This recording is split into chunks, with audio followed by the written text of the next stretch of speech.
go. All right, 3, 2, 1. We are recording. Hello and welcome to another episode of the Gonzo Experience. I am David Gonzo Mamato, bringing you another episode every Wednesday morning for, oh my God, 6+ years. It's the only consistent thing this ADHD entrepreneur named David Gonzo Mamato has done. Probably because I love it so much, because I get to meet incredible people like my guest today, whose name is Adam Hill. Adam, welcome to the Gonzo Experience. Thank you so much. I'm glad to be here. I appreciate it. I got to meet you through, I believe, Scribe Media. You wrote a book for them, and we were introduced by Gunnar. And that's correct. Got your new book out there, which we're going to talk about. And we had you on as a trainer speaker for our Utopia Network session, and you were freaking fantastic. What a great story! And it really is a true story from rock bottom to rock star. And thank you for being vulnerable to talk about all of it, because many people don't want to talk about the bad times, but you're very upfront about it, and it gives people hope that they can go from somebody who is I want to say not their best self, but maybe like their worst self or close to it, to, oh my God, as you say, extreme transformation, breaking through those perceived upper limits, or even just let alone upper, just limits, right? I think your limit was, in the beginning was like kind of getting off the couch and doing something, and then you kept on going, right? So, but it's an incredible story. You're currently running a family business, almost 100 years old. They're doing almost 9 figures in revenue. In addition to that, you're doing a lot of speaking, coaching, book writing, etc. So truly maxing out life. We want to hear about how you went from, in your words, not your best self by any means, to, like I said, just really maxing out your potential. So we want to hear your story, Adam. So Adam Hill, tell us about the journey of where you were, and then how you rose to where you are today. Yeah, so it's a long story, but I will try and condense it for you, because and ultimately you mentioned that that people don't want to share this side of their story, and I think it's really important that people do in a lot of ways, especially where I suffered with anxiety, an anxiety disorder, and to be fair, I still do. Anxiety is always a part of me. And it's something I grew up with. And it really came to a head in college when I started getting these massive panic attacks. And I don't know if it's a chicken or the egg thing, but that was around the time, when I started drinking too, because that's what, we did in college. And so at that time, I started drinking. And because I was experiencing panic attacks, I found that drinking really, really helped to subdue that panic attack. So that's ultimately what I was doing was I was fighting it, because I didn't know what was happening to me. I didn't know that these panic attacks were somewhat normal, that other people were experiencing these too. We just didn't talk about it then, back in the 90s or anything. We didn't talk about anxiety disorders or anything like that. But so I descended down into a spiral of alcoholism, which dominated my life for the next 10 years or so. And it was this balance of trying to not drink during the day, trying to manage all of these rules for myself to convince myself that I didn't have a problem, not drinking during the week, not drinking during work hours, or not drinking before 5 p.m. It was like I was some kind of alcoholic gremlin or something like that, don't get me wet. But then it all came to a head when I broke the last rule that I said that I would never break, because I absolutely hated these people. I hated people who drank and drove. I couldn't even fathom doing that until I did. It progressed to the point where I did start getting behind the wheel, and it resulted in a DUI accident that fortunately nobody was injured in, nobody was hurt.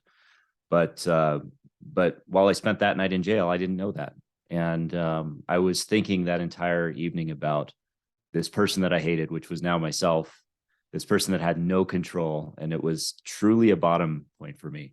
It was truly that point where I realized that either I had to remove myself from this earth to not be a problem, to not be a danger to others, or actually start healing. And that was really, I didn't know that at the time, but that healing part was really the first step toward the extreme transformation that we talk about today, because that healing part is that first step from going from fighting fear, which is what I was doing, to facing it. And so healing is where we're facing that fear. And facing doesn't mean fighting it anymore or anything like that. It just means accepting it as part of the human experience, and recognizing that we are human, and that we're going to have our faults. We're going to have these issues, accepting them and learning to do our best with that kind of stuff. So that healing came with the form of Alcoholics Anonymous for me, and recovering through that. You were literally, I mean, in jail that night. I mean, you were kind of scared straight, right? I mean, that was the breaking point for you. Absolutely. Yeah. I scared myself. I mean, I wasn't the guards or the jail, all that kind of stuff didn't scare me. I scared myself. Yeah. Because I couldn't control myself. I had no control over my faculties, because I knew that that's not the person I wanted to be, but I was acting in that way. Well, what was your life like? I mean, were you working in the family business back then? I was, yeah. I was working. I was just starting out. I was in sales at that point. I was selling. I came into it at a very unfortunate time, because it was around 2008 that I started my sales position within the company. Though I've been in the company for about 20 years now. I started my sales position in the construction products division in November of 2007, and we all know what happened with housing about 2 months later. So I jumped in, had 2 great months, and then it just kind of fell apart. So I learned the sales trade basically through through that crucible of the 2008 downturn. Yeah. And so during that time, I mean, what was your life like? I mean, were you weren't exercising, you probably weren't eating well. I imagine your relationships weren't wonderful. What was like a day in the life of Adam Hill back then? Yeah, day in the life was me waking up or coming to, really. It was that point of just waking up, and the immediate thought that comes into my mind is this extreme anxiety of what happened the night before. I tended to drink into a blackout, and so was I goofy Adam, or was I angry Adam? What was I last night? And there was this anxiety, there was this massive amount of shame that existed that morning. So that was the first experience I had of waking up, was shame, anxiety, and extreme fatigue, because you just don't sleep well when you're drinking that heavily and when your mind is racing all throughout the day. Then, I would force myself to get into a shower, go into work, and power through the day, white knuckle it through the day, through that anxiety until I could get home. And typically throughout the week, I would try not to drink in those evenings. I tended to be a weekend warrior on that front, but weekends tended to get a little longer. They began to incorporate Thursdays and Mondays. So ultimately, most of the days including drinking. The weekend became the longest part of the week. That's right. Yeah. The weekend. And don't we all wish it would be that way, but not in this case. Right? Not that way, right? Yeah. Right. So I got to the evening, and typically if it was a drinking evening, 5 o'clock, it would just be like wine bottle open, because wine was my thing. Because with hard alcohol, I knew that led me to a blackout. Obviously that got me drunker faster, and it led me to a blackout faster. And it led to more anxiety the next day. So hard alcohol was out. Beer, I have a notoriously small bladder, and when I lose my faculties, that means my bed is going to be wet that night. So yeah, all of this stuff is incredibly glamorous when you're talking about all of this alcohol and drinking. I love the vulnerability, right? So Brene Brown would be very proud of you. So.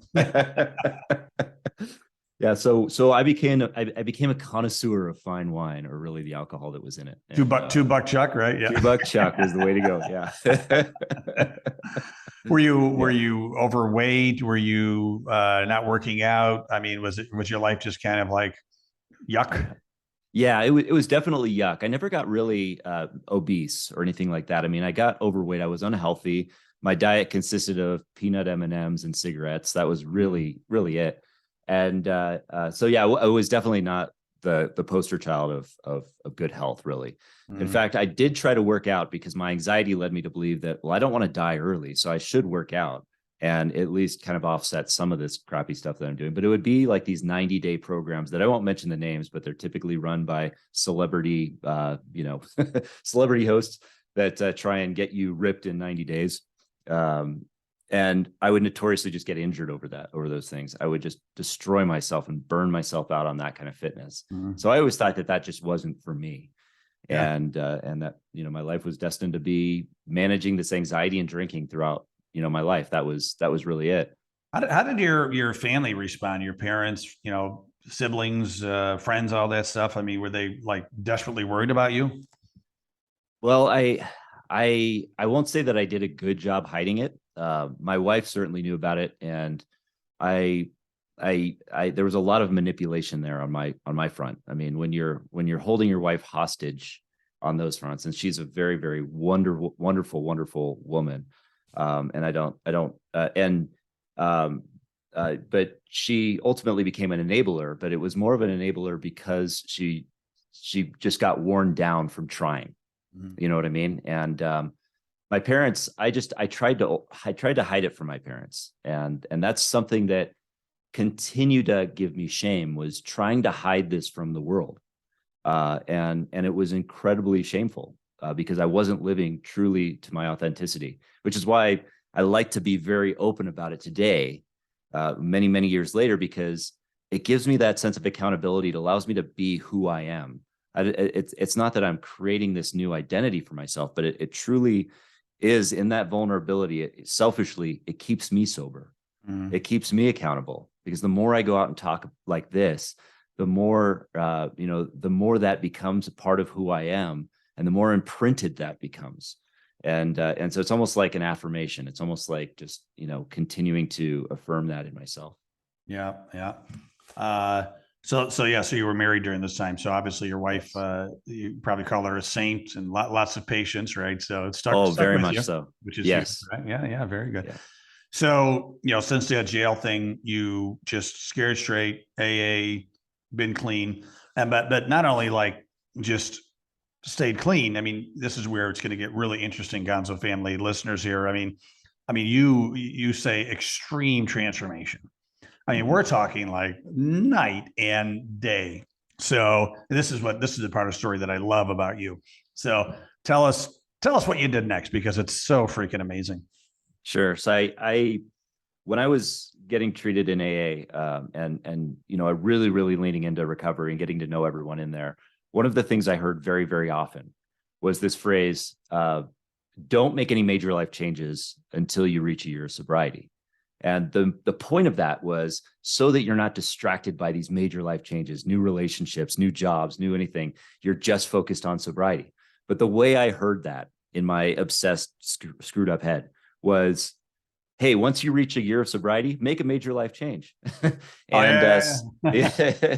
so once I got to that point of having a year of sobriety, and I was not only repairing the mental wreckage of my past, but I was literally repairing the physical wreckage of my past. I had shoulder surgery over an injury that I had, and I was recovering from that. And when you're bedridden from a surgery, the first thing you want to do if you have an obsessive personality is go out and run and do all of those things. So I had this urge to go out and get healthy. And I looked back on what that big change that I'd had. And I was now looking at my physical well-being. I was, looking at the peanut M&Ms that I was, eating every day, and the not to put down peanut M&Ms, by the way. Peanut M&Ms are awesome. I love them. And yeah, In please don't moderation. sue me. In moderation. Yes. Yeah. Yeah, but not to the level that I was eating them. And so I just quit smoking the month prior.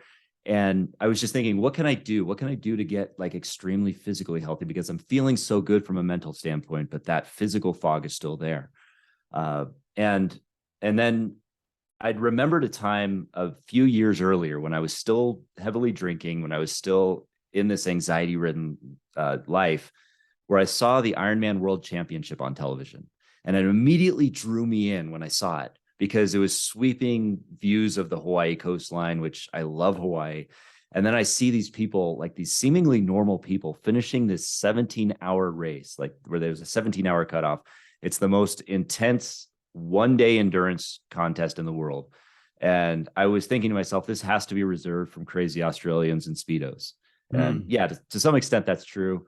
But there was also these, these seemingly normal people, plumbers, doctors, lawyers, electricians that were going and doing this. And they looked like me. And they were finishing this race, this 2.4 mile swim, 112 mile bike ride, 26.2 mile run, all in one day. They were finishing it with a smile on their face. And it like drew me in, and I just had this immediate reaction of this fear and this excitement, like in equal measure. I call that the oh crap factor. I won't say the other word, but I call it the oh crap factor. Oh poop. Yeah. But when that happened, I had this excitement. I was like, wow, what if I could do something like that? And as quickly as that thought came in, that fear response took over and said, no, that's not you. You're a drunk. You smoke cigarettes all day. You've barely run anything over 3 miles. How can you do that? So go back to drinking beer and feeling sorry for yourself. So that's what I did. And how old were you at the time? I was probably in my mid 20s. So that was around 2006. So 27-ish. Yeah. Okay. So that was the first time I saw it. But then that change in mindset that I had when I was a year sober, it made me think about that again when I was looking at my physical health. And that same response came up though, with this different mindset that I had. It was that equal measure of excitement and fear that came up and said, oh, that would be so cool. What if I do something like that? But this time around, I said, yeah, I think I can. And so I dug in and I started researching it. I typed in, how do you sign up for Ironman Hawaii, which I quickly learned, hey, you have to qualify and you have to be really, really, really fast. So I realized that wasn't the case. So I looked for another Ironman race, and on that spot with an injured shoulder, having never even ridden a road bike in my life, never really run more than a half marathon, just out of pure, like pushing it hard, and never really swam anything over 25 yards in a pool. I signed up for my first Ironman to happen a year later. Wow. Yep. And so I built a parachute on the way down. So you just trained, huh? Yeah. Train. Yeah. I'll say that I did the right things that year. I looked for the right form of training, and I fell into what I would call a life-saving training program, which was developed by Phil Maffetone, and it was purely heart rate training. So I would put a heart rate monitor on, and I would keep my heart rate below 142 beats per minute, which if you're just starting out seems really, really, really hard. Like you can walk up a flight of stairs and get to 142, no problem for most people. But it's like and for the state I was in, I was walking most of the time, but walking humbled me. Walking got me into that spiritual place of like, this is acceptance. This is bringing me in the now. And so I found that training program in and of itself to be an incredible supplement to sobriety, because it brought me into the present. It brought me into acceptance, rather than these like, let me press as hard as I can and get all of this, like, everything I can out of this workout. It was an incredibly healing and empowering part of my recovery at that point too. Do you know Jack Daly by chance? I don't know. You got to look him up or I'll introduce you. He's a world-class, sales trainer. The guy's in his early 70s now and still is on the road like 200 plus days a year, traveling, maybe more than that. Tracks everything, reads books. Tracks his books, tracks his exercise, but everything, meals, bottles of wine, golfing. He just wrote a book called Life by Design. But this guy, well, like I said, early 70s, but he was in his, I believe, early to mid 50s when he decided that, he was going to get in shape. And I don't even think he knew how to swim. I don't think he had a bike, but his goal was to do an Ironman, right? And since then he's done many Ironmans. And then his goal also was to not only run a marathon in every state, which he just finished, I believe, last year, but he also wanted to run a marathon on every continent. And yes, he did Antarctica. But this, and he wasn't, he didn't have the issues you had. He just was like, he wanted to be his best self. And I think at age like 54 or 55, he started this, and Right. so that, I mean, that's another inspiration, right? I mean, so I should connect you guys. You guys probably have some good Ironman stories, so continue. So you went to Hawaii, and your goal was to do what? Yeah. So the first race I did was in Cabo San Lucas. And that was, a little poetic because any other time that I'd been through Cabo San Lucas, I just drank my way through the town and blackout. So it was a bit of an amends doing something that was more powerful, empowering, and something that was more inspiring. So training for that, I got to that race, and I was super consistent with my training the year before. So that's just a demonstration that consistency with anything is key. No. And I ended up finishing that first Ironman at about the top third of the field, top maybe 30%. And so that was that indication that, wow, I just did something that I never thought that I could do before. And I think there's something here. And, the immediate response was, well, I'm never doing that again, because it was just like, I'm exhausted. But about 5 minutes later, as I'm sitting down there, I'm like, okay, I'm signing up for the next one. And this is how I'm going to do it. And so I just gradually kept progressing, kept finding that additional piece. And I realized that where I finished in Ironman Cabo to where I needed to be to qualify for the Ironman World Championship was about 10% improvement. I needed to find 10%. But that 10% is always the hardest, right? Mm-hmm. But it seems like it's just within reach, but it's also a lot of work. It's the most work you're going to put in to get there. And it's ever increasing to get to that last 10%. So I spent the next 3.5 years just chipping away at that 10% until I reached my last race, where I happened to be being filmed for a show called Ironman Quest for Kona, which they found 10 athletes who were on the brink of qualifying, and they wanted to document their process, document their story. And so I got to race in Ironman Santa Rosa, which was my 7th Ironman, with cameras on me the entire time, which was incredibly thrilling and motivating. And then as I ran toward the finisher chute, the most amazing thing happened. As I'm looking past the finish line arches, I see the camera people, filming me from behind it. I know that I'm achieving my dream. And my daughter, who's 7 or 8 years old at that time, has a medal for me that she's going to put around my neck. And it all comes flooding in that, that this all could have changed within an inch if I'd killed somebody that day, if I'd hurt somebody, if I'd ended up in jail, if I hadn't changed, if I hadn't gone through that transformation, I would have lost all of it, my daughter, my family, everything. But I made a choice. And it all comes down to the decisions we make based on, our actions. And we can make those decisions every single day. And it was at that moment that really I just realized that well, it wasn't at that moment, but the culmination of moments that happened, that vulnerability, sharing the story is important, because I realized in that jail cell, and many, many, many times before it, that life for me was hopeless, that I didn't have any opportunity, that I didn't have any way out. Everything felt like a box that I was in, that I was trapped in, a jail cell I couldn't get out of, and that I couldn't overcome.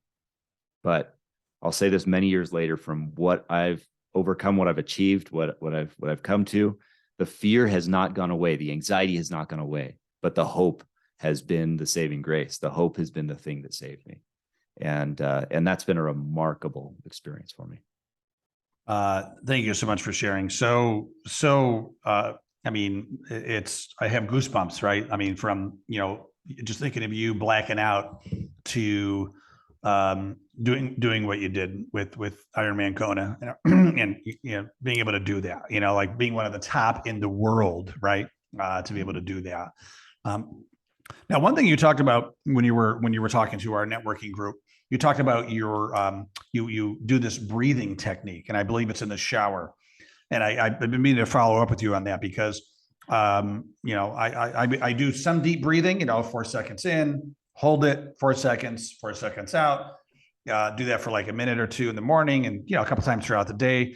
And it does. I mean, that little thing makes a difference, right? I mean, I learned that it stimulates my vagus nerve, which tells all the other nerves that everything's going to be okay. And it definitely calms me down a little bit, but you have this technique that I forgot the name of it, but it's really bringing breathing to the next level. So tell us about that. Yeah, absolutely. And by the way, the breathing technique that you're using, the 4 seconds in, 4 seconds hold, or 4 seconds out, I love that technique too. I use that all throughout the day, especially when I'm experiencing anxiety. That's a huge relief. After about 10 of those, you're golden. But yeah, the technique that I use, this has been a morning practice for me for many years now, and it's been a game changer. And it was developed by a man by the name of Wim Hof, and many of you may have heard of him throughout the personal development world. He is a Norwegian kind of crazy dude. He's called the Iceman. He puts himself in ice baths for hours at a time, and he's got the world record for being able to submerge himself in ice. But he has this breathing method. It's called the Wim Hof method, where you breathe in really deep, about 40 times. You just breathe in all the way to your belly, and then you just let it out. And you breathe it in really heavy, then you let it out. And you do that 40 times. It's not like you're hyperventilating, but you're actually taking in more air and then you're letting it out. You're fully oxygenating your body. And after about 40 times, what you do is you just let the air go out of your lungs, and then you hold it. So you hold an empty, you hold your lungs empty, and you hold that basically until you feel the urge to breathe in. And what's amazing about this technique is if you think right now about trying to just exhale and just hold it, well, within about 3 or 4 seconds, you're going to be like gasping for air, because it's just, that kicks in. But when you do this exercise and then you let that breath go and then you hold it, you realize you can hold your breath for 1 minute, 2 minutes, sometimes 3 minutes. And then you take a deep breath when you have that urge to do so. You breathe in, and then you have this oxygen. You have this really, amazing experience of euphoria once you fully oxygenate again. And it's really, really great for energy. It's really, really great for anxiety, for me at least. And there's some studies that are showing now that it's really, really great for your health, for your immunity. I mean, anecdotally, and I can't speak to the accuracy of this, but for me at least, I've noticed that I've been sick far less often. So it's been a great health thing for me. And I'll say that when you do this, because there's a risk of passing out or going unconscious, not in a bad way, but because you're holding your breath. But there's a risk of that. You don't want to do this in water. You don't want to do this in the shower. You don't want to do this in the bathtub. You don't want to do this in a pool. But you do it in a comfortable place where you can rest assured that that's not going to happen. But afterwards, what I do is after I do about 4 rounds of that, I'll go into a cold shower. Okay. Yeah, about 4 rounds. So it takes for me it takes about 20 minutes. Every morning. And so yeah, every morning. So that's my meditation. You really. do it outside or for the fresh air, or you do it inside, or a little combo? If it's really nice outside, I'll do it outside. But I just find doing it I have a comfortable chair in my house. It's just like my go-to. It keeps it, imprinted as a routine for me. So I just go to that chair and I do it. I try and remove all stimulus and just, let my mind do what it will at that point, whether it thinks about things, whether it rushes, but I just accept it. So I combine it with that meditation, and yeah, it works like a charm. It's been great for me. And then I'll jump in a cold shower afterwards. And that's also just a completely energizing thing. A whole nother story, right? Even in even in the cold winter of Denver, you'll still do that, huh?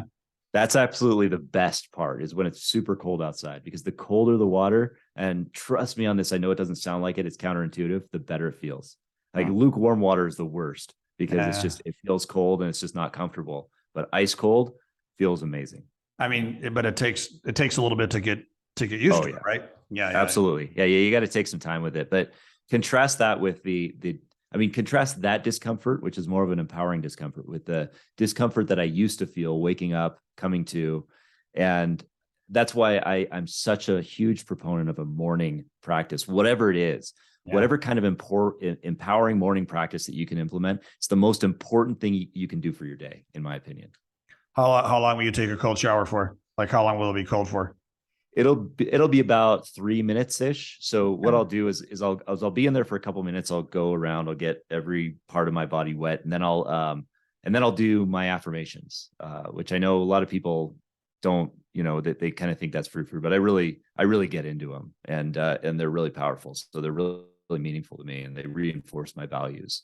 So that's what I'll do within the shower.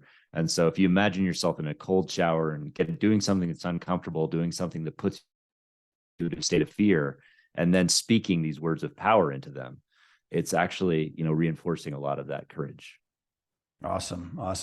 So this Wim Hof, just to recap, I mean, it's not really that complicated. It's just, there's just 40, deep breaths in and out, not fast, but just like normal pace, but just deeper breathing.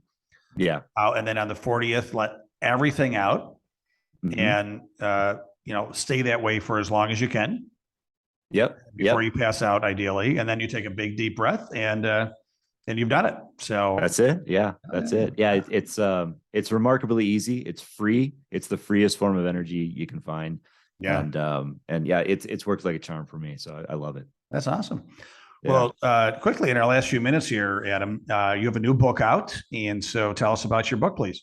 Yeah. So the book is about my story. It's just an extended version of just what we talked about. And so I talk about in there my experience growing up with an anxiety disorder, some of the humorous anecdotes about my clumsiness as an early onset anxiety superhero. And then I get into my alcohol abuse and kind of that side of my life.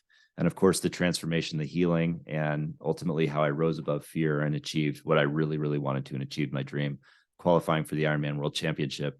And I'm in the process of producing the audiobook, which should come out sometime at the end of 2022 or beginning of 2023. Good. You did that with our good friends over at Scribe Media, right? I did, yes. My buddy Javon McCormick, who's one of my favorite humans in the world. So that's fantastic. So again, the name of the book, and we can buy it on Amazon, I assume, right? So absolutely, yeah. Shifting Gears from Anxiety and Addiction to a Triathlon World Championship. That's the name of the book, and it's available on Amazon. I love it. So listen, Adam, thank you so much for sharing your story with us. This has been super inspiring, and I've run 2 half marathons. That's been the extent of my running, ambitions. But you are, I'm 53, and between you and Jack Daly, I'm getting inspired to maybe start out with a triathlon, and then move on to a potential Ironman. That'd be pretty amazing. And plus, I need to lose weight. So what a great way to lose weight too, right? So absolutely. Yeah. You won't go back though. You're going to go down a rabbit hole and you'll never come back. So, I love it. Now I have the COVID-15 I need to get rid of. So well, Adam, thank you so much. Adam Hill, everybody. Adam, people want to get in touch with you. What's the best way to do that? Go to my website, which is adamcliffordhill.com. Yes, Clifford is my middle name, and I hate it, but it's there anyway. So Clifford the Big Red Dog, one of my favorite books as a kid. I can't forget it, right? So oh, I can't either. Trust me. I know, right? And always, Gonzo family, if you want a personal introduction to Adam, please throw me an email at david@davidmamano.com, and I would be happy to make that intro. Adam, thanks again. I wish you continued massive success, and I appreciate all the time you share with us today. Thank you, David. This was a pleasure and an honor. Thank you. Thank you. Thank you, Gonzo family. As always, every Wednesday morning, a brand new episode. Like us, love us, share us, all that good stuff. Appreciate you all sharing your heartbeats with us today, and wishing you continued massive success too. And also, of course, don't forget to stay awesome.